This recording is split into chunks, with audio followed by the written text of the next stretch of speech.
Hello, Jill Brotherton Art here again today with a real-time painting video on how to paint lilacs in my usual vintage style, shabby chic style. So while I'm getting my paint ready, I thought I'd just show you my little dog Mavis. She's a bit bigger than this now, actually. She's fully grown, but I couldn't resist showing you what a cute little button she was only a few months ago. How sweet. And I will be introducing you to all our animals at some point during these videos.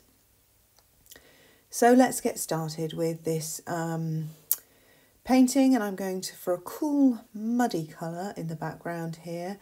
Actually, it's not that cool, is it? It's quite warm. And this was a Naples yellow, tinted with a little bit and a tiny little bit of burnt sienna and black, and obviously tiny, just to turn it a little bit more grey. I'm using my trusty brush, which I keep promising to link for you so that you can buy it yourself, and I keep forgetting, so I do apologise for that, and I will get round to it. And the main purpose at the beginning of any painting that I do and that you can have a go at is to just get it blocked in. Doesn't matter if you get a little bit of red in it like I just did then. Seriously, the back doesn't matter, and kind of the more streaky it is, the better. If you want to have a look at my Gustav Klimt floral tribute, then you will see there is so much energy in that background. None of it really makes any sense, but it looks stunning. So I will link that video down below so that you can have a look at that. I'm just making a note of that. You can hear me writing that down. Hopefully I won't forget. I can hear Mavis barking as well now outside in the garden. So once we've done that, we need to obviously find something to put the painting on. Now, since these videos are for beginners and intermediates, painters, or painters even, artists thinking about starting, then we're going to keep this really simple, and we're just going to literally illustrate a line across and fill it in again with more texture so that it looks like a solid object on which the vase will stand. And like any solid object where there is light falling, then obviously it will vary in colour, and you will need a shady side and a lighter side, and so we are about to try and indicate that now with our trusty old brush. I do apologise for the eczema on my hands. I've been pulling up weeds, and it's so bad for my hands. I just forget to put gloves on every time. I will set to them with steroid cream and moisturiser so that they will hopefully improve. So what I'm doing now is I'm just taking some of the background colour and I'm just mapping out the shape of my vase. We're going to do a glass vase, and we're going to keep it really simple and basic so that it's achievable for you if you want to paint this at home. You can do any shape you like. It doesn't really matter what shape you choose, but I'm doing round. And I'm just blocking in some, indicating to myself so that I don't forget which way the light is falling. So the vase is going to be slightly darker on one side than the other. And when you're doing glass, you're just reflecting what's around it. So you're doing patches of light and patches of colour rather than trying to paint a glass bowl, if that makes any sense. You're not trying to paint a glass bowl. You're trying to paint the reflections and whatever's inside it. So while on that subject, whatever's inside it, we're going to indicate now some stems and the flow of where the flowers are going, and map out some of the darker areas. So we've just darkened the background colour with a bit of black, and I'm now indicating, and at this stage what I'm doing is I'm mapping out lights and darks from the value range just to remind myself, you know, what's going to be dark, what's going to be light at the end of the painting, it's like a map, it's like a road map for the painting, so that I don't go and forget and put the shadows on the wrong side later on and then it just looks confusing. I'm trying to remind myself right now from the beginning where I'm placing the darks, the lights, the shadows, and obviously the darks will be in the shadow areas, but also in the thickness of the foliage, where the foliage sometimes is so crammed in, the flowers and the foliage into the neck of the vase, you get a lot of darkness around there. You get a lot of darkness between the foliage. So you have to just look out for that. And a lot of artists will squint to, and then that just focuses in on the patches, like the blobs of the dark and the light. So you can pause this video obviously at any time to catch up or refer to the original painting, which as I go along I will get some software so that I can insert the painting into this video on the left hand side or something, so that you can see, and then I'll put the palette on so that you can see what I'm doing with the paints as well. But for me, I know I watched a lot of videos. I painted, you do have to just get down to it. But also a lot of it for me was watching videos just on how to do it and reading books. I had an old Alwyn Crawshaw watercolour book when I was a kid. And, you know, you just sort of learn just by constantly building on your knowledge, really. And then it becomes a little bit like second nature to you after a while. Painting, notice it's slightly curved, so the stroke, I try to keep the stroke, if you know what I'm driving at. I just had to cut quite a lot out there because I go actually, but for some reason I didn't do that with this one.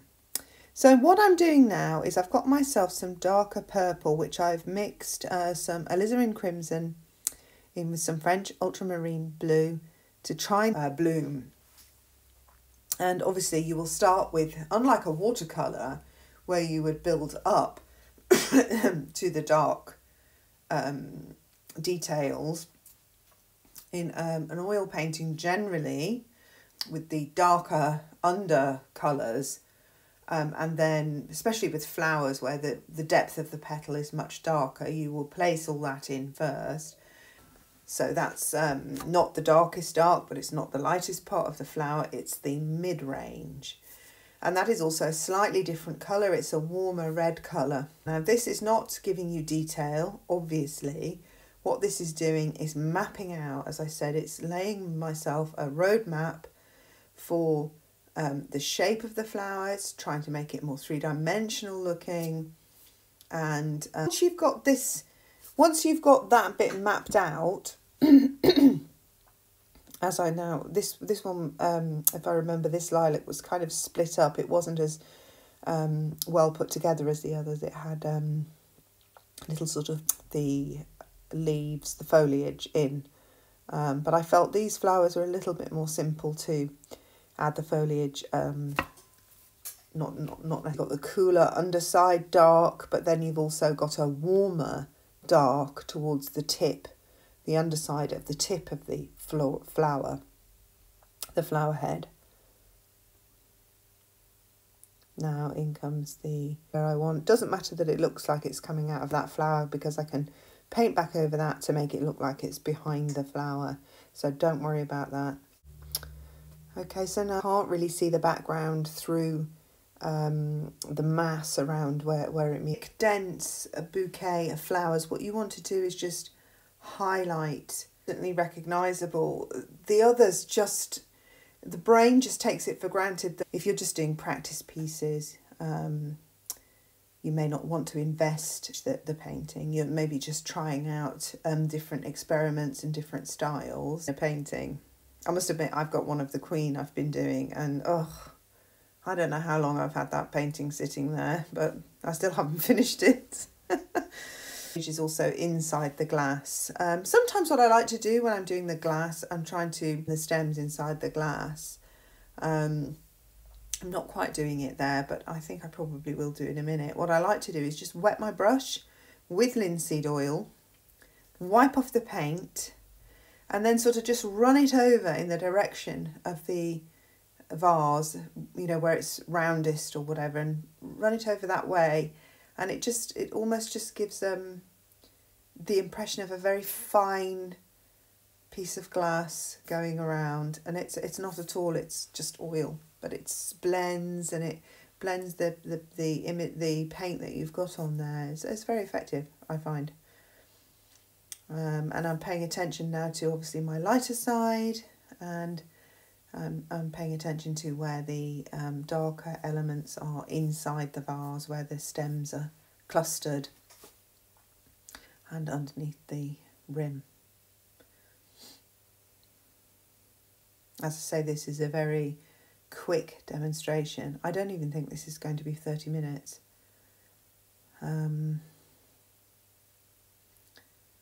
You can, of course, go in with a finer brush if you would feel more comfortable, but you can. But I quite like using just a big brush for these paintings. I feel really comfortable with that brush, actually. If I was doing a face, and if I was really going into detail, of course, I would vary my brushes, but you know, I just don't need to for these demos.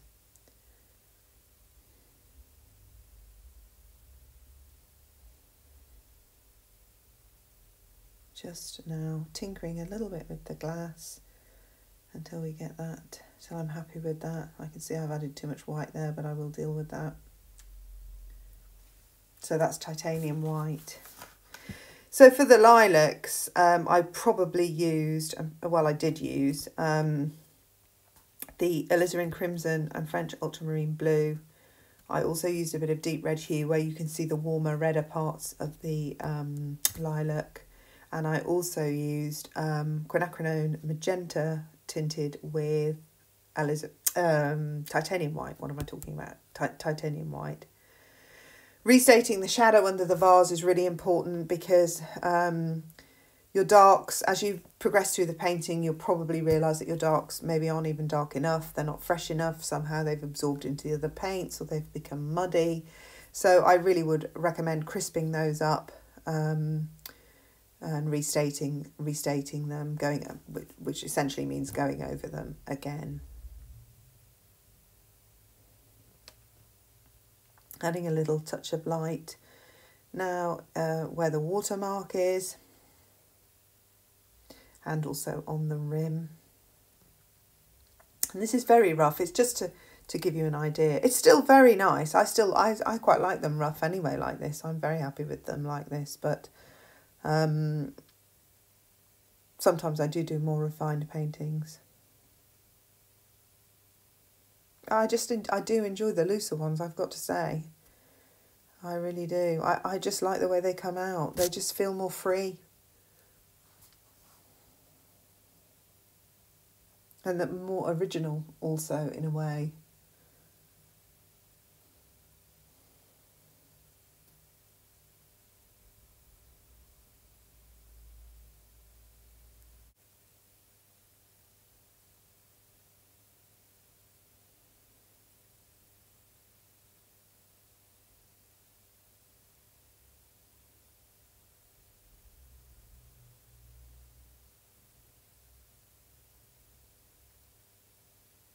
So usually a glass vase like this you would have. So if you're looking at a painting, you're looking at the value range is what's going to make your painting three-dimensional. Even if you're doing an abstract painting, it's the value range. So the range of value is your darkest value is your darkest, what we would normally call the colour, and your lightest value is obviously the lightest colour. So your darkest values are always going to usually be in shade, or where there's a heavy mass, and just where there's no light, yeah? And your lightest value is going to obviously be where the light is at its most intense. And obviously on a glass vase, that is, or even ceramic vases, you notice you'll always have that light highlight on them. Even on the leaves, as I'm doing now, you will have lighter areas where there is more light on one side. I mean, this isn't rocket science, you know this, but sometimes it's just handy to have it, you know, spelled out so that you can try and refashion. I like to kind of like listen to somebody and then refashion it to fit my own understanding, if you know what I mean, of how that works or how I think about it. And the value range is, I kind of think of it as just like a gradient. So, you know, I don't know if any of you have ever had those teeth whitening kits, and they show you your teeth, you know, you can compare to the teeth, different colours of teeth on the chart and see how your teeth are getting whiter. And I think the value range is like that. It's just a changing colour starting from dark through to light. And if you don't have that in a painting, it can be very two-dimensional and flat. And I think it's even important in an abstract or expressionist painting. I think Fauvism might be slightly different, but I think even that would need it, really.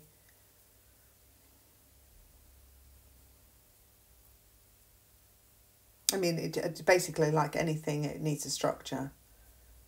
The painting needs a structure, and the value range gives it the structure and the dimension. So I'm just roughly breaking up these leaves now and separating them out so that you can see there's several leaves. The eye knows now, without me making the leaves realistic, the eye knows that there are quite a lot of leaves packed into this arrangement. And that's just by breaking up the green into the various value ranges, as I've said. And we will do the same with the flowers. So the flowers are by no means finished. They need breaking up into smaller. The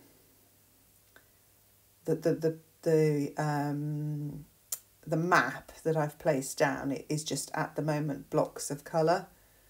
And of course, to make that more realistic, we have to break that up even further, because the lilac is made up of small flowers. The head is made up of thousands of tiny little tubular flowers.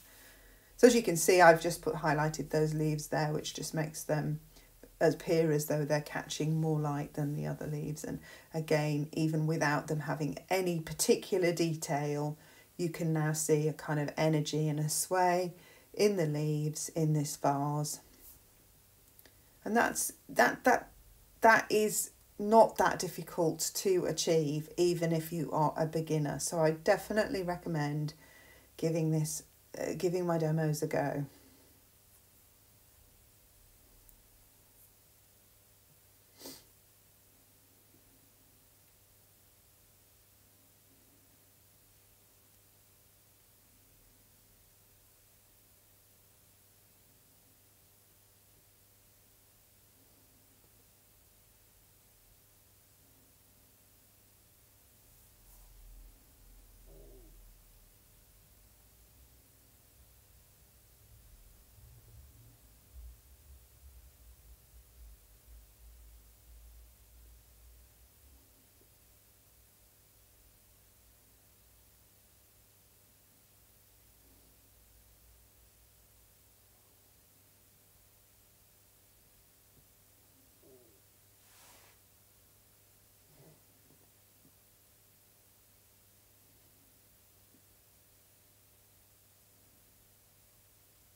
Right, so I'm just going to clean off my brush now, and I'm going to start dealing with the flower heads, which are obviously the main part of the painting. Now, I'm just going to break up those shapes with smaller highlights to indicate the tiny flower heads without actually painting them in one by one, which you are more than welcome to do if that is your style. Obviously in these demonstrations I absolutely do not have the time to do that, so I am just going to break them up with these smaller suggestions. I'm just going to suggest the smaller flowers is what I mean, rather than add them all one by one. And I'm going to refine the value ranges now to give me a little bit more a sense of detail, and I'm just going to break up the blocks of colour so that it gives the impression of these tiny little flowers without having to paint them.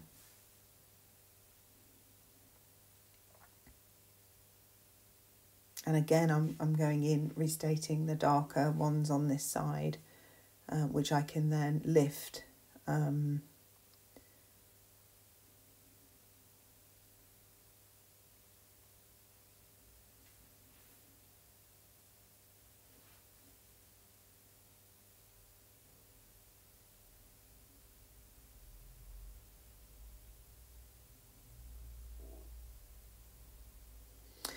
So I'm going to be doing some videos about how I make a living as a full-time artist. If anybody's interested, please subscribe and click the notification bell so that you'll know when I do that. I'm going to carry on for now, just doing more of these demo videos, and then when I've got a good solid library for subscribers or viewers to draw from, then I will concentrate on maybe talking about the business side of art. But it may be that my viewers aren't interested in it as a business and are merely interested in painting for fun and a hobby, and why not? If you can afford that, that's fine. I've made this my full-time job, so that's the only reason I mention it. But obviously before it was a job, it was my hobby, and I loved it. And I still love it, actually, as a job. There are some days when I feel a little bit overwhelmed that I have to paint, but also it's now part of a business. So I have all the business responsibilities that come with it. And today, for instance, that was pretty overwhelming. And I have not really had any painting. I've basically just narrated this video, which I did yesterday. So the pink there is quinacridone magenta, which is lightened with some white. So another way you can vary your value is by taking, for instance, this quinacridone magenta is pretty much a mid-range value, and you can use it either as it is, or you can lighten it. And obviously the degree to which you lighten it dictates the value. So one of the things, so this one, for instance, this has been lightened with titanium white, but you can slightly, so that would give it a cooler temperature. If you wanted to make it a warmer temperature, you could add yellow to it. It would still be a mid-value. To take it down the value scale and make it lighter, you would still have to add white. But to warm it up first, you could add yellow.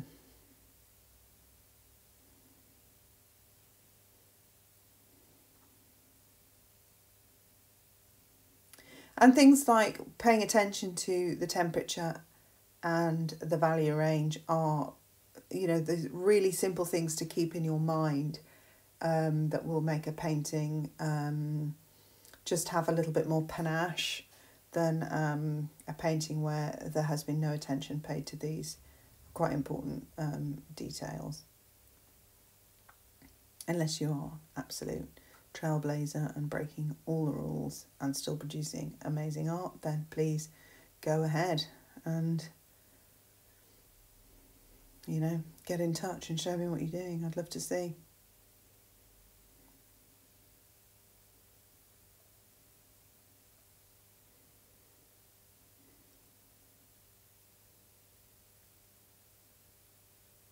And this is the stage now, I think, almost you can relax, because you've got the foundations on, and so you're just now tinkering with the highlights, breaking up the blocks so that you've got these sort of more delicate impression of more delicate flowers, taking a step back maybe and thinking that what's not working, what is working at a glance. You're almost there really. You've got the important building blocks of your painting down. So now kind of the rest is up to you as to how far you want to go with it.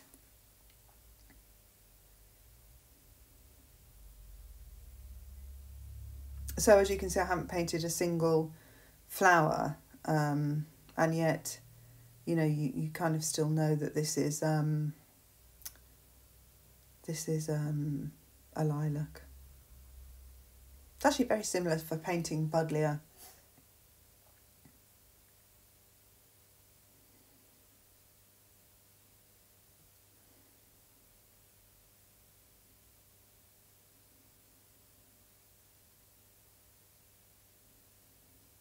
When you're doing and repeating, when you're doing dabbing on, say for instance, like I was just doing then, little dabs to indicate the flowers, what you want to avoid is doing the same dab, because then again you get into that territory of a formula and things start to look really artificial.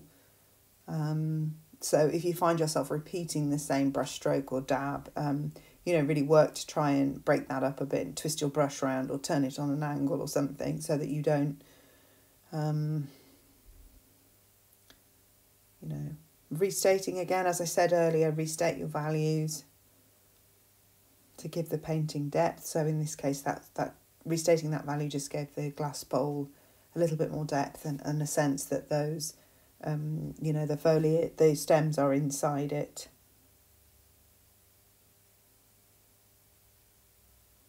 And now I'm finally going in with my absolute lightest lights.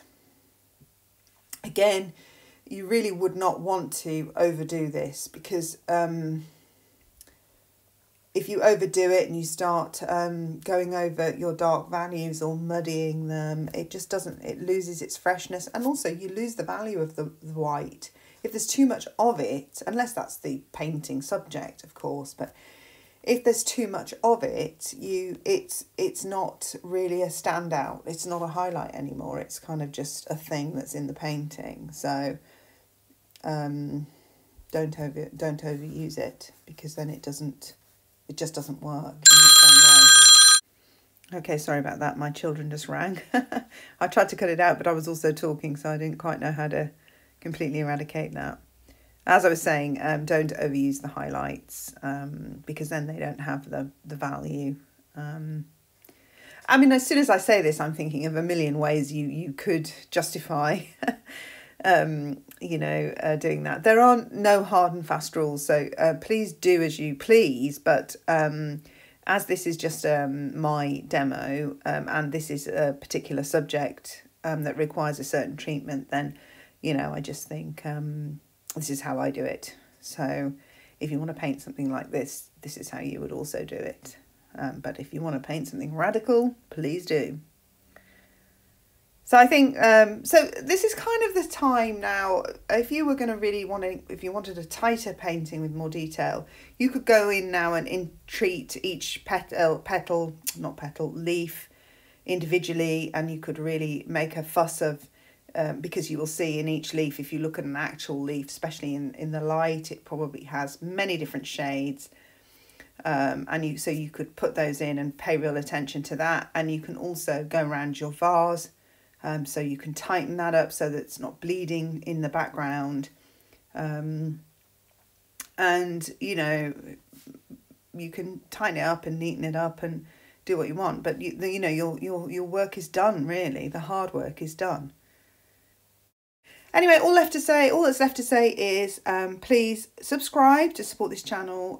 Click the notification bell so you know when the next video is coming out. Share with your friends, like, and thanks for watching. See you again in the next video very soon. Bye.